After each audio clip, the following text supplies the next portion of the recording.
life, a seed was planted for collecting toys.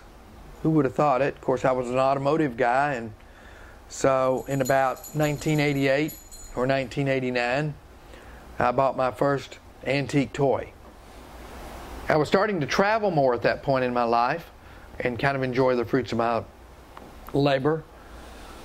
Certainly not on the scale that I needed to, perhaps. I remember in about 1989 I was in London, and there was a sign on the street. Of course, I was an auction junkie. I wanted to do everything with auctions. I loved auctions. And there was a sign that said, "Toy auction today." At the time, I didn't realize I was on Bond Street. And at the time, I'd never heard of Sotheby's.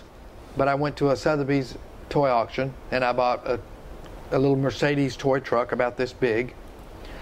I think I paid about $400 for it, which was a lot of money at that point for me in my life. Today, that toy is worth a few $1,000s.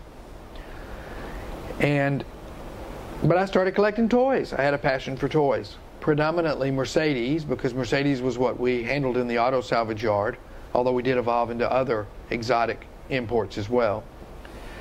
And so over the years, I just accumulated more and more toys, and there were cases everywhere here at work and at home with toys. And of course, I started inventorying them and keeping track of them, and I had thousands of them. Today, about 3,000.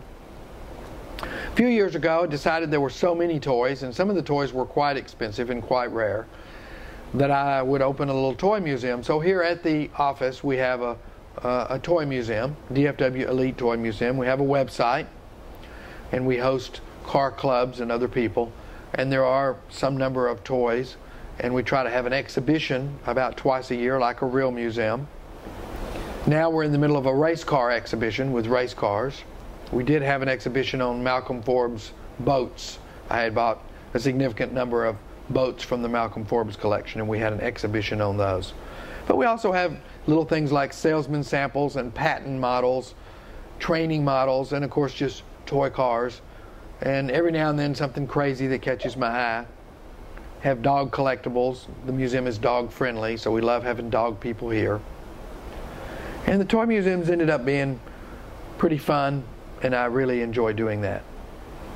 We don't charge admission to the museum, and we're open 5 days a week, usually on Saturdays as well, and love hosting car clubs and other types of charities. We've had some dog events here where we raise money for charities, and so we're always looking for another charity.